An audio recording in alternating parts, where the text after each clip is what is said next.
Hello everyone, welcome to my channel.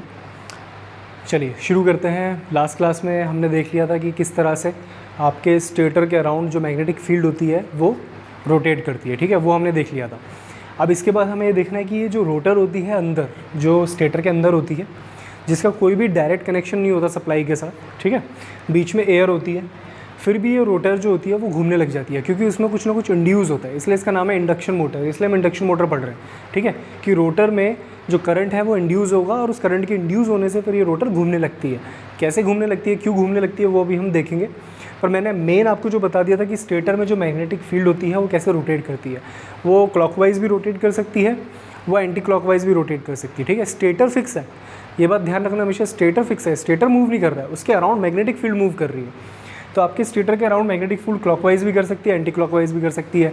मैंने आपको समझाने के लिए लेट सपोज मान लेते हैं कि मैग्नेटिक फील्ड स्टेटर के अराउंड क्लॉकवाइज डायरेक्शन में मूव कर रही है, ठीक है, तो मैं ये मान लेता हूँ। उसके बाद तो उसके बाद हम देखते हैं कि कैसे रोटर मूव करती है, ठीक है। तो इसको देखने से पहले हम लॉ को समझ लेते हैं।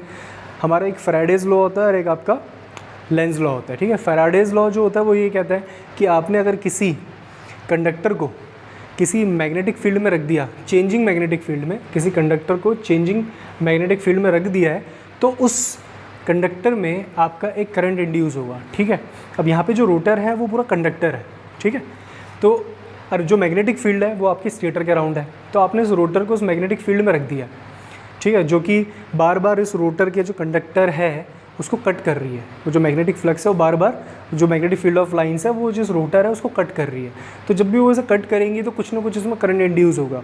तो ये बता कौन रहा है, ये बता रहा है आपका फैराडेज लॉ, ठीक है, कि इस रोटर में कुछ ना कुछ करंट इंड्यूस होगा। आई होप सो इतना आपको समझ आ गया हो कि रोटर में करंट इंड्यूस क्यों हो रहा है, क्योंकि इसके चारों तरफ मैग्नेटिक फील्ड है जो कि इसके रोटर के जो कंडक्टर है, मतलब जिससे भी बना हुआ है, उस कंडक्टर को ये फ्लक्स जो है बार बार कट कर रहे हैं। तो जब भी आपका चेंज इन फ्लक्स जो भी होगा वो कट करेगा उसे, तो आपका जो रोटर होगा उसमें करंट इंड्यूस होगा। अब लेंज लॉ ये बोलता है कि जो डायरेक्शन ऑफ इंड्यूस करंट, मतलब कि अब जो इसमें करंट इंड्यूस होने वाला है रोटर में, उसकी डायरेक्शन क्या होगी वो उस पर डिपेंड करेगा। वो किस तरह से, मतलब जो भी डायरेक्शन होगी इस रोटर में, जो भी करंट जो बनेगा उसकी डायरेक्शन किस हिसाब से होगी, वो इस हिसाब से होगी कि वो अपने ही, मतलब जिसने उसे बनाया है, जिस फील्ड ने उस करंट को बनाया है, वो उसी फील्ड को अपोज करने के लिए अपने करंट की डायरेक्शन उस डायरेक्शन में रखेगी, ठीक है। मैं एक बार दोबारा बता देता हूँ। लेंज लॉ सिंपल ये कहता है, इट स्टेट्स दैट, यहाँ पे स्टेट्स मैंने 2 बार लिख दिया, कोई बात नहीं, it states that the direction of induce current will be such that, मतलब जो डायरेक्शन होगी इंड्यूस करंट की वो भी इस तरह से होगी कि जो इंड्यूस करंट होगा वो अपोज करेगा किसे, initial changing magnetic field which produced it, उस मैग्नेटिक फील्ड को अपोज करेगी जिसने उससे स्टार्टिंग में प्रोड्यूस करा था। अब इसको प्रोड्यूस किसने करा था, रोटर में करंट, वो बाहर की मैग्नेटिक फील्ड ने प्रोड्यूस करा था। तो ये जो रोटर होगा, इसका जो करंट होगा वो कुछ इस डायरेक्शन में होगा कि वो बाहर वाले मैग्नेटिक फील्ड को अपोज करेगा, ठीक है। अब कैसे अपोज करता है, किस डायरेक्शन में इंड्यूस करंट होगा, ठीक है, देखो लेंज लॉ ने तो ये बता दिया कि जो भी करंट इंड्यूस होगा वो अपोज करेगा, ठीक है, जो भी उसमें चेंज कर रहा था किसमें, रोटर में, वो उसी को ही अपोज करेगा। पर किस डायरेक्शन में करंट निकलेगा वो सब आपको बताएंगे Fleming right hand rule. Fleming right hand rule आपको ये बताता है कि आपका जो करंट इंड्यूस हुआ है वो किस डायरेक्शन में हुआ है, ठीक है। और जो फ्लेमिंग लेफ्ट हैंड रूल होता है वो ये बताता है कि आपको फोर्स किस डायरेक्शन में लग रहा है, ठीक है। इस बात में हमेशा क्लियर रहना आप लोग कि फ्लेमिंग लेफ्ट हैंड रूल, मैं इसे शॉर्ट फॉर्म में लिख देता हूँ, और यहाँ पे आपका FL R F Fleming right hand rule, ठीक है, ये शॉर्ट में लिख दिया मैंने। Fleming left hand rule, Fleming right hand rule.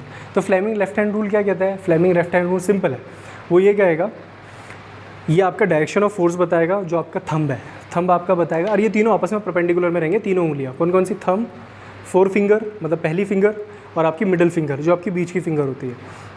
तो ये तीनों आपस में परपेंडिकुलर में रहेंगे। ये बताएगा फोर्स जो आपका थंब है, और ये जो उस तरफ जा रहा है वो बताएगा मैग्नेटिक फील्ड, और जो आपकी तरफ ये जो उंगली है मेरी, ठीक है, जो आपकी तरफ है वो बताएगी करंट की डायरेक्शन।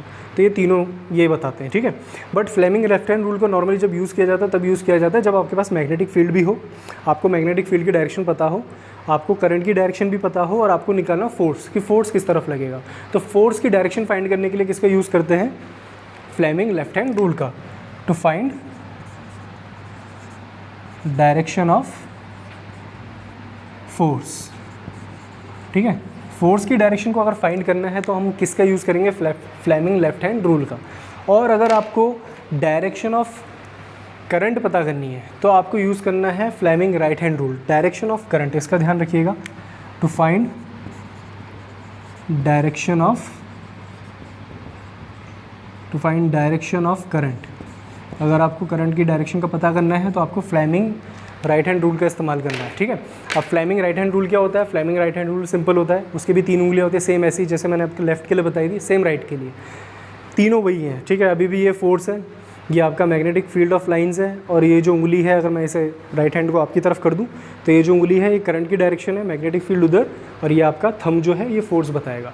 तो इस केस में क्या होता है, फ्लेमिंग राइट हैंड रूल में आपको फोर्स, आपको मैग्नेटिक फील्ड, ये दोनों पता होते हैं। ठीक है, आपको ये भी पता होता है फोर्स किधर लग रहा है, आपको ये भी पता है मैग्नेटिक फील्ड किधर लग रहा होता है, और आपको ये निकालना होता है कि करंट किस डायरेक्शन में इंड्यूस हो रहा है। तो उसमें, उस केस में आपका फ्लेमिंग का राइट हैंड रूल इस्तेमाल किया जाता है। और फ्लेमिंग के लेफ्ट हैंड रूल में आपको फोर्स नहीं पता किस डायरेक्शन में, आपको मैग्नेटिक फील्ड पता है और करंट पता है, तो आप फोर्स किस डायरेक्शन में लगेगा वो निकाल सकते हैं, किससे, फ्लेमिंग के लेफ्ट हैंड रूल में। ठीक है, अब हमने जो मोटर पढ़ना है उसमें कंसेप्ट हमें ये देखना है कि ये रोटर मूव कर रही है और किस डायरेक्शन में कर रही है। ठीक है, तो ये जो मोटर है, ये जो आपकी रोटर है, रोटर कह लीजिए, मोटर कह लीजिए, तो रोटर जो है आपका ये किस डायरेक्शन में मूव करेगा ये बताएगा आपका, क्योंकि हमें एक्चुअली पता क्या करना है, ये तो पता करना है कि किस डायरेक्शन में फोर्स लगने वाला है, कि आपकी रोटर किस डायरेक्शन में मूव करेगी। तो वो पता करने के लिए आपको क्या मतलब किस थंब रूल का इस्तेमाल करना पड़ेगा, आपको करना पड़ेगा फ्लेमिंग के लेफ्ट हैंड रूल का, क्योंकि आपको डायरेक्शन ऑफ फोर्स पता करना है। मुझे ये पता करना है कि रोटर किस डायरेक्शन में मूव करेगा। ठीक है, इधर करेगा कि उधर करेगा, क्लॉकवाइज करेगा या एंटी क्लॉकवाइज करेगा। तो ये पता करने के लिए आपको फ्लेमिंग लेफ्ट हैंड रूल का इस्तेमाल करना ही पड़ेगा, क्योंकि आपको डायरेक्शन ऑफ फोर्स जाननी है। मैग्नेटिक फील्ड ऑफ लाइंस आपको दिख रही हैं, क्योंकि इसमें मैंने लेट सपोज कर लिया कि मैग्नेटिक फील्ड क्लॉकवाइज डायरेक्शन में घूम रही है, किसकी, स्टेटर की। ठीक है, लेट सपोज फॉर एग्जांपल है, एंटी क्लॉकवाइज भी ले सकते हैं, पर समझाने के लिए कि रोटर किस तरह से घूमेगा उसका पता करने के लिए हमने लेट सपोज मान लिया कि मैग्नेटिक फ्लक्स जो है स्टेटर का वो क्लॉकवाइज डायरेक्शन में घूम रहा है। जैसे हमने वो एग्जांपल देखा भी था, वो सारा का सारा जो रोटेटिंग मैग्नेटिक फ्लक्स, उसमें भी अगर आपको याद हो तो फाई आर आपका ऐसे ऐसे करके टर्न कर रहा था। ठीक है, उसमें क्लॉकवाइज ही लिया था हमने, तो यहाँ पे भी हम क्लॉकवाइज ही ले रहे हैं। तो क्लॉकवाइज डायरेक्शन में आपका ये मूवमेंट चल रही है। तो मैग्नेटिक फील्ड तो मुझे पता है। ठीक है, मुझे किसी तरह ये पता चल जाए, क्योंकि ये रोटर इस मैग्नेटिक फील्ड में रखा हुआ है, किसकी, ये जो स्टेटर की मैग्नेटिक फील्ड है, तो रोटर को उसमें रखा हुआ है। मुझे किसी तरह ये पता चल जाए कि रोटर में करंट, मतलब रोटर मतलब कंडक्टर जो भी अंदर रखा है आपने, इसमें करंट किस डायरेक्शन में है, तो मैं ये निकाल लूँगा कि उसकी डायरेक्शन ऑफ फोर्स किस तरफ होगी, मतलब कि रोटर किस तरफ घूमने वाली है, रोटर किस तरफ घूमने वाली है, क्लॉकवाइज कि एंटी क्लॉकवाइज। ठीक है, तो वो हमें पता चल जाएगा अगर मुझे ये पता चल जाए कि इस रोटर में करंट की डायरेक्शन क्या है, मतलब जो इसमें करंट इंड्यूस होगा, इंड्यूस भी किसकी वजह से हो रहा है, क्योंकि अब फैराडेज लॉ लग रहा है, बाहर मैग्नेटिक फील्ड है, उसकी वजह से इसमें कुछ ना कुछ करंट इंड्यूस होगा, क्योंकि आपने कंडक्टर फिट किया हुआ है अंदर स्टेटर के। तो करंट इंड्यूस तो होगा, पर करंट किस डायरेक्शन में इंड्यूस होगा ये भी पक्का है कि वो अपोज करेगा। ठीक है, किसको, जो कि उसमें चेंज, जो भी उसमें करंट इंड्यूस कर रहा है उसी को ही करेगा अपोज, जो उसमें इफेक्ट दे रहा था, जो कॉज कर रहा था, मतलब जो उस इफेक्ट को दे रहा था कि इसमें करंट इंड्यूस हो, तो वो करंट इंड्यूस भी उस डायरेक्शन में होगा कि उसी को ही अपोज करेगा जिसने इसे बनाया है। ठीक है, तो वो जो करंट इंड्यूस हो रहा है, मुझे जब तक वो डायरेक्शन नहीं पता चलेगी तब तक मैं बता ही नहीं सकता कि रोटर किस तरफ मूव करने वाला है। ठीक है, सिंपल सी बात ही है। मुझे ये पता है कि रोटर में जिस मैग्नेटिक फील्ड में रखा है उसकी डायरेक्शन मुझे पता है, मुझे बी पता है। ठीक है, बी तो पता है, मुझे आई नहीं पता। मुझे आई पता करना है कि करंट किस डायरेक्शन में इंड्यूस हो रहा है, अंदर की तरफ कि बाहर की तरफ। ठीक है, कंडक्टर ऐसे मैंने रखा है, तो मान लो ये 3D फिगर है, तो करंट अंदर की तरफ फ्लो कर रहा है कि बाहर की तरफ। अगर मुझे ये पता चल जाए कि करंट किस डायरेक्शन में फ्लो कर रहा है, तो मुझे पता चल जाएगा कि ये रोटर में फोर्स किस डायरेक्शन में लग रहा है। ठीक है, तो सबसे पहले मुझे ये पता करना है कि रोटर में करंट किस डायरेक्शन में इंड्यूस हो रहा है। तो वो पता करने के लिए आपको इस्तेमाल करना है, जैसे मैंने बता दिया है, फ्लेमिंग का राइट हैंड रूल क्या होता है, to find direction of current. तो मुझे अगर डायरेक्शन ऑफ करंट पता करनी है कि रोटर में किस तरफ मूव कर रहा है करंट, ठीक है, किस डायरेक्शन में इंड्यूस हो रहा है, तो मुझे लगाना पड़ेगा फ्लेमिंग का राइट हैंड रूल। अब फ्लेमिंग का राइट हैंड रूल लगाने का तरीका सिंपल यही है, तीनों उंगलियों को परपेंडिकुलर रखो, पर इस बार अपने राइट हैंड का इस्तेमाल करना है। ठीक है, अब मुझे पता है कि मैग्नेटिक फ्लक्स ऐसे मूव कर रहा है, मैंने इसलिए ब्लू लाइंस बना रखी है, मतलब कि मैग्नेटिक फील्ड ऑफ लाइंस ऐसे जा रही है, फिर इधर से वापस ये इधर की तरफ आने लगेंगे, इसलिए मैंने डॉटेड लाइन इधर भी बनाई है। तो ये same magnetic field of line है जो इधर भी जा रही है, फिर ये वापस इधर भी आ रही है। ठीक है, अब मैंने यहाँ पे पॉइंट लिखा है कि रोटर जो है उसका रिलेटिव मोशन ये है। ठीक है, रोटर का रिलेटिव मोशन, रोटर अभी घूम नहीं रहा है, पर मैंने रिलेटिव मोशन बोला है। रिलेटिव मोशन का मतलब यहाँ पे ये है कि मैं माना तो मैंने था ही कि मैग्नेटिक फ्लक्स इस तरह डायरेक्शन में मूव कर रहा है, रोटर फिक्स है आपका, ठीक है।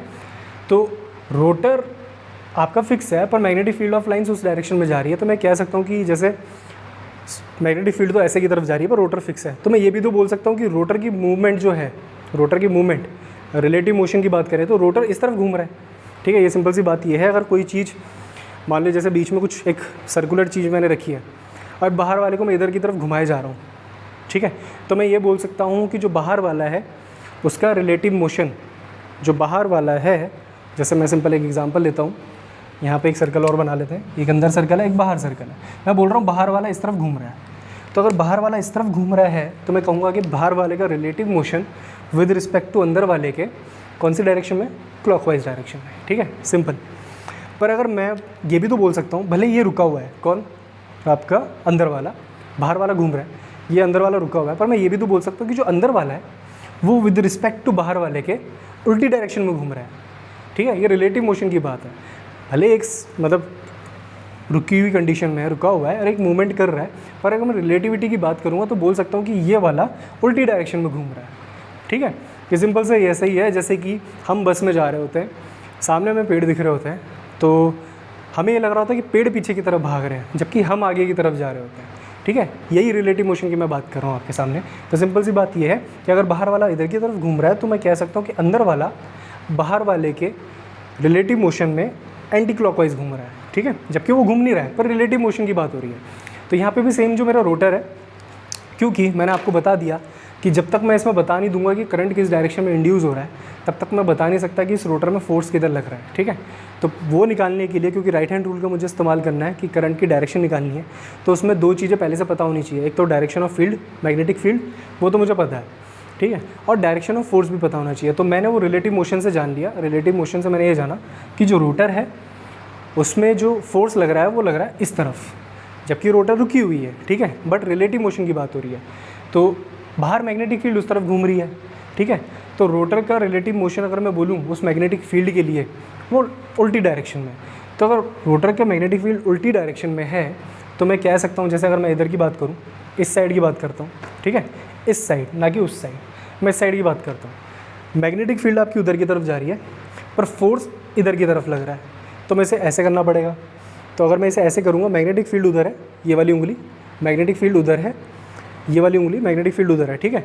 डायरेक्शन ऑफ फोर्स इधर की तरफ है, नीचे की तरफ, तो आपका जो डायरेक्शन ऑफ करंट है वो बाहर की तरफ, मतलब बाहर। तो इसका मतलब इसमें जो करंट इंड्यूस हो रहा है रोटर में वो किस तरफ हो रहा है, बाहर की तरफ, ठीक है। आई होप सो इतना आपको समझ आया हो। सब कुछ फंडा रिलेटिव मोशन की वजह से हो पाया, वरना ये हो नहीं पाता, ठीक है, जबकि रोटर रुका हुआ है।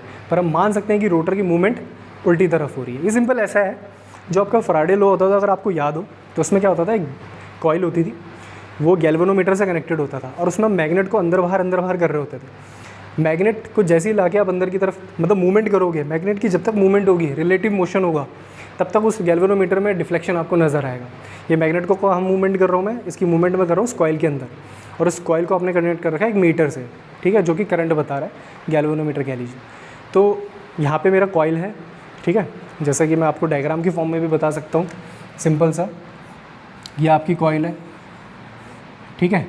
यहाँ पे मैंने एक गैल्वेनोमीटर लगा रखा है और यहाँ पे मेरी एक मैग्नेट है जिसके नॉर्थ साउथ पोल है, और इस मैग्नेट को मैं बार बार इस कॉइल के अंदर बाहर करूँगा तो इस गैल्वेनोमीटर में जो नीडल होगी, ठीक है, इस गैल्वेनोमीटर में जो नीडल होगी वो बार बार इसकी मूवमेंट होती रहेगी, ठीक है। पर अगर आपने इस मैग्नेट को अंदर जाके बस छोड़ दिया, रख दिया, एक बार मूवमेंट होगी, उसका जो आपकी नीडल होगी वो शांत हो जाएगी। पर अगर आप इसी चीज़ को बार बार ऐसे ऐसे करते रहेंगे तो आपकी नीडल की मूवमेंट ऐसे ऐसे होती रहेगी, ठीक है। तो ये क्यों हो रही है, क्योंकि आपका रिलेटिव मोशन चल रहा है। रिलेटिव मोशन मतलब आपकी जो मैग्नेटिक कॉइल तो फिक्स है, पर आपकी जो मैग्नेटिक फील्ड है वो बार बार, कभी आप मैग्नेट को ला रहे हो, कभी ले जा रहे हो, तो एक रिलेटिव मोशन है। रिलेटिव मोशन है किसके बीच में, कॉइल के और मैग्नेट के बीच में। तो जब भी एक रिलेटिव मोशन होगा तब तक एक करंट इंड्यूस होगा, ठीक है।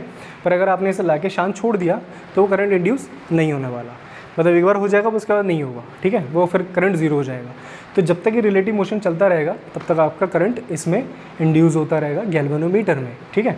सेम यहाँ पे भी जब तक ये magnetic flux rotating magnetic flux है, जब तक ये चलती रहेगी क्योंकि ये कंटिन्यूस चल रही है, क्योंकि हमने 3 फेज़ में देख लिया, बार बार आपका रोटेटिंग फ्लक्स चलता जा रहा है, चेंजिंग आपका मैग्नेटिक फ्लक्स जो है रोटेट होता जा रहा है बार बार, ठीक है, यहाँ आ रहा है, यहाँ आ रहा है, यहाँ आ रहा है, बार बार घूमे जा रहा है। तो मैग्नेटिक फ्लक्स आपका बार बार अगर घूमे जा रहा है, इसका मतलब आपका मैग्नेटिक फ्लक्स बार बार चेंज हो रहा है, ठीक है, हर डायरेक्शन में जा रहा है, हर पार्ट में जा रहा है। तो वो बार बार अगर चेंज होगा तो ऑब्वियसली इस कंडक्टर में भी करंट कंटिन्यूस इंड्यूस होता रहेगा, ठीक है, क्योंकि कभी भी मैग्नेटिक फ्लक्स रुका नहीं है, वो कंटिन्यूस चलता जा रहा है। इसलिए मैं कह रहा था फ्लक्चुएटिंग मैग्नेटिक फील्ड में दिक्कत है, क्योंकि वो रुक जाएगी, north south south north, north south south north. इसमें क्या हो रहा है कि नॉर्थ साउथ ऐसा घूमता रहेगा, ये घूमता ही रहेगा नॉर्थ साउथ। तो ये घूमता रहेगा तो आपकी मैग्नेटिक फील्ड बार बार बदल रही है। मैग्नेटिक फील्ड अगर बार बार चेंज हो रही है तो रोटर को बार बार कट करेगी, ठीक है, बार बार अलग तरीके से कट करेगी। तो आपका इसमें करंट इंड्यूस होता रहेगा, किसमें, रोटर में। तो कंटिन्यूस इंड्यूस होता रहेगा जब तक आपका मैग्नेटिक फ्लक्स बाहर रोटेट कर रहा है, ठीक है। तो ये जो मैंने आपको अभी एग्जांपल बताया, फैराडेज लॉ यही कहता है कि आपने किसी कंडक्टर को, मतलब कंडक्टर तो कॉइल थी, अब या तो आप मैग्नेटिक फील्ड को इधर उधर करो, या तो मैं इस कंडक्टर को मैग्नेटिक फील्ड के पास, मतलब इस मैग्नेट के पास, या तो आप मैग्नेट को अंदर बाहर करते रहो कॉइल के, या तो इस कॉइल को मैग्नेट के पास लाते जाओगे, दूर करते जाओगे, तो भी आपका करंट इंड्यूस होगा। किसमें, उस कंडक्टर में।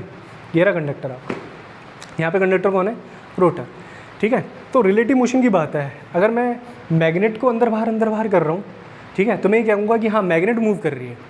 मैं कॉइल को अंदर बाहर करूँगा तो बात तो तब भी वही होने वाला है, ठीक है, पर इस बार कॉइल मूव कर रही है आपकी, ठीक है। यहाँ पे आपका स्टेटर फिक्स है पर उसका मैग्नेटिक फील्ड उसके अराउंड बार बार मूव कर रही है। तो मैं वो एक बार को बोल सकता हूँ कि आपकी जो मोटर है उसकी मूवमेंट रिलेटिव मोशन इधर की तरफ है, क्योंकि मैग्नेटिक फील्ड उधर की तरफ जा रही है, ठीक है। जस्ट मैंने आपको पेड़ और बस वाला एग्जाम्पल बताया था वैसे ही। तो वो मेरे को इसलिए लेना पड़ा ताकि मैं पता कर सकूं कि करंट किस डायरेक्शन में इंड्यूस होने वाला है। और करंट जब तक इंड्यूस नहीं पता कर पाऊंगा तब तक मैं ये पता नहीं कर पाऊंगा कि रोटर पे फोर्स किस डायरेक्शन में लगने वाला है, ठीक है। ये जो मैंने पहला फोर्स लिया ये एक्चुअल फोर्स नहीं है, ये रिलेटिव मोशन लिया है मैंने। आप ये मत समझना फोर्स तो इसी डायरेक्शन में लग रहा है, नहीं, ये फोर्स इस डायरेक्शन में लग नहीं रहा है, मैंने ये मोशन रिलेटिव मोशन लिया है, ठीक है, ये पता करने के लिए कि करंट किस डायरेक्शन में इंड्यूस हो रहा है। तो मैंने करंट इंड्यूस देख लिया फ्लेमिंग के राइट हैंड रूल से, क्योंकि मेरी मैग्नेटिक फील्ड, अगर मैं इस जगह पर बात करूँ तो मैग्नेटिक फील्ड इधर की तरफ है, ठीक है, बट फोर्स नीचे की तरफ है। इस तरफ की बात करूँ तो फोर्स नीचे की तरफ है, तो करंट बाहर की तरफ आएगा। तो इसका मतलब रोटर से करंट बाहर की तरफ आने वाला है, ठीक है। इसकी डायरेक्शन करंट की किधर है, बाहर की तरफ, इतना ध्यान रखना। उसके बाद चाहे तो मैं इस जगह पे भी देख लेता हूँ। अगर मैं इस जगह की बात करूँ इस साइड से, तो अगर आप ध्यान से देखेंगे तो इस साइड पे जो मैग्नेटिक फील्ड है, क्योंकि इधर से मैग्नेटिक फील्ड अब इधर की तरफ जाने वाली है, तो मैग्नेटिक फील्ड की डायरेक्शन अगर मैं राइट हैंड रूल की बात करूँ तो मैग्नेटिक फील्ड तो इधर है, ठीक है, मैग्नेटिक फील्ड इधर है और फोर्स किधर की तरफ लगने वाला है, क्योंकि इधर से फोर्स उधर की तरफ लग रहा है, क्योंकि फोर्स मुझे पता है, मुझे तो करंट इंड्यूस निकालना है।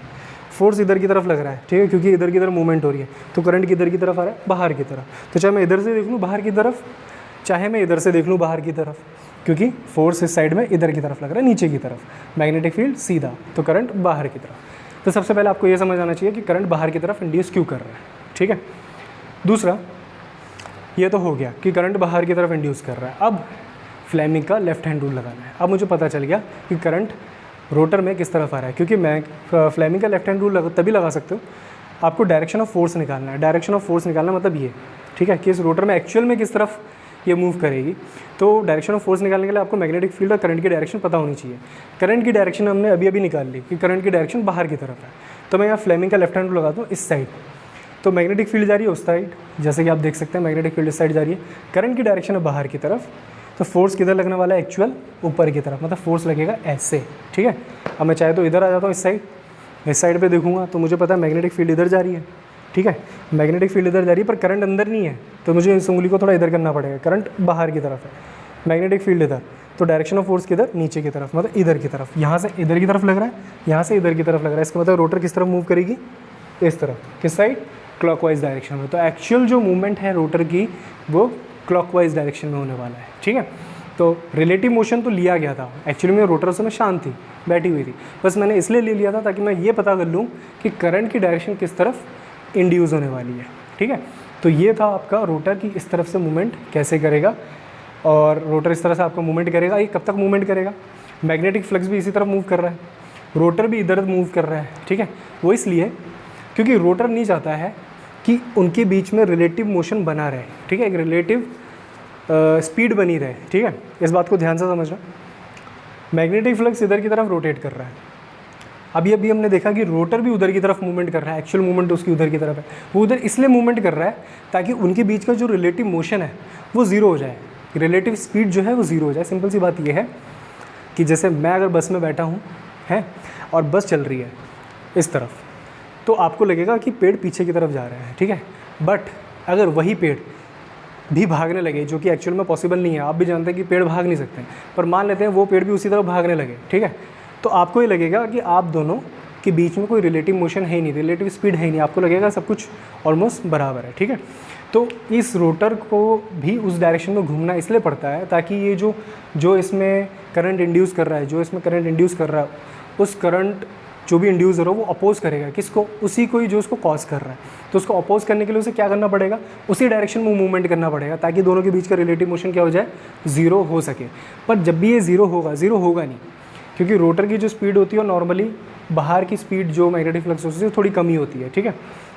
स्टार्टिंग में जब रोटर रुकी हुई थी तो बाहर जो मैग्नेटिक फ्लक्स होगा उसकी स्पीड मैक्सिमम होगी, इसकी ज़ीरो है, दोनों के बीच में रिलेटिव स्पीड क्या है, मैक्सिमम है। रिलेटिव स्पीड मैक्सिमम होगी तो ये रोटर उस समय एकदम से बहुत ज़्यादा टॉर्क लगेगा, मैक्सिमम टॉर्क लगेगा तो रोटर उस समय एकदम से स्पीड से घूमने की कोशिश करेगा, क्योंकि दोनों के बीच में रिलेटिव स्पीड ज़्यादा है। पर जैसे फिर धीरे धीरे उसकी स्पीड को कैच करने की कोशिश करेगा कौन, रोटर। वो क्यों करने की कोशिश कर रहा है, ताकि दोनों के बीच की रिलेटिव स्पीड को ज़ीरो बना सके, पर वो कभी उसे ज़ीरो बना नहीं पाएगा, क्योंकि अगर उसने उसके रिलेटिव स्पीड को ज़ीरो बना दिया, रिलेटिव स्पीड ज़ीरो बनाने का मतलब ये है कि रोटर की स्पीड और स्टेटर की मैग्नेटिक फ्लक्स की स्पीड, ध्यान से सुनना, रोटर की घूमने की स्पीड और स्टेटर की मैग्नेटिक फ्लक्स की घूमने की स्पीड दोनों बराबर हो जाएंगे। दोनों अगर बराबर हो जाएगी तो रिलेटिव स्पीड हो जाएगी ज़ीरो, और रिलेटिव स्पीड ज़ीरो होने का मतलब ये है कि दोनों के बीच में कोई चेंज नहीं है। अब चेंज नहीं होगा तो इसमें कोई करंट इंड्यूस नहीं होगा, और करंट इंड्यूस नहीं होगा तो इसमें ये रोटर रुक जाएगी, ठीक है। तो वो कभी उसको छू नहीं पाती है, हमेशा उससे पीछे ही रहती है, ठीक है। इसलिए एक टर्म आती है स्लिप, वो हम देखेंगे स्लिप क्या होता है। स्लिप उसी टर्म से आया आपका, स्लिप इसी वजह से आया। तो रोटर, क्योंकि स्टेटर के मैग्नेटिक फ्लक्स उस तरफ घूम रहा है तो रोटर भी उसी डायरेक्शन में घूमने लग जाता है, ताकि जो उसके अंदर करंट इंड्यूस कर रहा है वो उसको अपोज कर सके। उसको अपोज करने के लिए उसी डायरेक्शन में, किसी के मन में आएगा कि सर अपोज करना तो उल्टी डायरेक्शन में घूमना चाहिए ना, आप गलत सोच रहे हो, क्योंकि उल्टी डायरेक्शन में अगर आप रोटेट, अगर ये रोटर उल्टी डायरेक्शन में घूमने लगी है तो उसका मतलब ये हो जाएगा कि आप उस चीज़ को अपोज नहीं कर रहे हो, उस चीज़ को और बढ़ा रहे हो, ठीक है। आपको मैं सिंपल वही बता रहा हूँ कि अगर मैं जिस बस में जा रहा हूँ, जिस स्पीड से जा रहा हूँ, और उसी स्पीड में उल्टी, वैसे जैसे पेड़ तो खड़े रहते हैं, पर अगर पेड़ को भी आपने रिवर्स डायरेक्शन में भगाना शुरू कर दिया तो आपको बीच में, अपने और पेड़ के बीच में बहुत ज़्यादा रिलेटिव स्पीड दिखेगी, ठीक है। वो ज़्यादा बड़ा चेंज है, तो उस चेंज को ही कम करना है। लेंस लॉ यही बोलता है, लेंस लॉ में रोटर क्या होगी, उस चेंज को कम करेगी, अपोज करेगी, जो उस चीज़ को कॉज कर रहा है उसको ही रोकने की कोशिश करेगी, इसलिए वो उसी डायरेक्शन में रोटेट करती है। और क्यों उस डायरेक्शन में रोटेट करती है उसको मैंने आपको फ्लेमिंग के लेफ्ट हैंड रूल से भी बता दिया है कि उस डायरेक्शन में ही रोटेट करेगी। बस ये ध्यान रखिएगा, रिलेटिव मोशन में रोटर एक्चुअल में घूम नहीं रही थी, हमने माना कि मैग्नेटिक फ्लक्स अगर बाहर की तरफ है तो रिलेटिव मोशन, इसका मतलब रोटर का उल्टी तरफ है, जबकि एक्चुअल में रोटर रुकी हुई थी। वो मैंने इसलिए लिया ताकि मैं ये पता कर सकूं कि रोटर में जो करंट इंड्यूस होगा वो कहाँ होगा, ठीक है। एक चीज़ और, अगर आपको और भी समझना है तो एक चीज़ और बता दूँ, ये कंडक्टर है, ठीक है। अब कंडक्टर में करंट बाहर की तरफ इंड्यूस हुआ है, और बाहर की तरफ इंड्यूस ही होना पड़ेगा। बाहर क्यों इंड्यूस होना पड़ेगा, क्योंकि मैंने बताया कि रोटर अपनी भी एक मैग्नेटिक फील्ड निकालता है, वो कुछ इस तरह से निकालेगा कि जो बाहर की मैग्नेटिक फील्ड है उसको अपोज करे, क्योंकि बाहर की मैग्नेटिक फील्ड ने ही करंट इंड्यूस करा है। तो ये जो करंट इंड्यूस जो कंडक्टर है, कोई आपको पता है कि कोई भी करंट कैरिंग कंडक्टर है तो उसमें मैग्नेटिक फील्ड भी इंड्यूस होती है, ठीक है। अब इसका current right hand thumb rule है ये, ठीक है, फ्लेमिंग रूल नहीं है, थंब रूल है। वो क्या कहता है कि करंट अगर बाहर की तरफ है तो मैग्नेटिक फील्ड ऐसे होगी, और मैग्नेटिक फील्ड ऐसे होने का मतलब ये है कि एंटी क्लॉकवाइज, और एंटी क्लॉकवाइज होना इसलिए ज़रूरी है क्योंकि बाहर क्लॉकवाइज चल रहा है, बाहर क्लॉकवाइज चल रहा है तो अंदर वाले मैग्नेटिक फील्ड को बाहर वाले को अपोज करना है, इसलिए करंट हमेशा आपका बाहर की तरफ ही इंड्यूस होने वाला है इस केस में। किसमें, रोटर में। और बाहर की तरफ अगर करंट इंड्यूस हो रहा है, मैंने बता दिया करंट बाहर की तरफ इंड्यूस इसलिए हो रहा है ताकि मैग्नेटिक फील्ड ऑफ लाइंस, क्योंकि जो आपकी फिंगर्स होती हैं बताती है मैग्नेटिक फील्ड ऑफ लाइंस किस तरफ होंगी, वो एंटी क्लॉकवाइज होंगी। पर ये किसकी मैग्नेटिक फील्ड है जिसकी मैं बात कर रहा हूँ, ये रोटर की है। रोटर की अपनी भी एक मैग्नेटिक फील्ड होगी, तो उसकी जो मैग्नेटिक फील्ड होगी वो इस तरफ होगी, ठीक है। वो इसलिए होगी, वो बाहर वाले, क्योंकि बाहर वाला इस तरफ है, बाहर वाला इस तरफ है तो अंदर वाला चाहेगा उसे अपोज करना है, इसलिए इस तरफ है, इसलिए करंट इस तरफ इंड्यूस होता है, ठीक है। अब करंट इस तरफ इंड्यूस हो गया तो मैंने फ्लेमिंग के लेफ्ट हैंड रूल से आपको बता दिया, करंट अगर इस तरफ है, मैग्नेटिक फील्ड उस तरफ है तो फोर्स लगेगा ऊपर की तरफ, मतलब इधर से इधर, और फिर इसको इस साइड से लगेगा नीचे की तरफ। तो इस तरह से रोटर आपकी मूवमेंट करेगी, और ये कब तक मूवमेंट करती रहेगी, जब तक बाहर आपका फ्लक्स रोटेट करता रहेगा, और ये रोटर उसकी स्पीड को कैच करने की कोशिश करेगी, पर वो कभी उसे कैच कर नहीं पाएगी। जब वो उसे कैच कर लेगी, ठीक है, तब समझ लो आपकी रोटर रुक जाएगी, ठीक है, क्योंकि दोनों के बीच में कोई रिलेटिव स्पीड ही नहीं है। जब तक रिलेटिव स्पीड है तब तक वो चेंज है, तब तक ये रोटर घूमता रहेगा, ठीक है। सो दैट्स इट, यही था आपका 3 phase induction motor. Thank you so much, I hope so आपको समझ आया हो। All the best, thank you.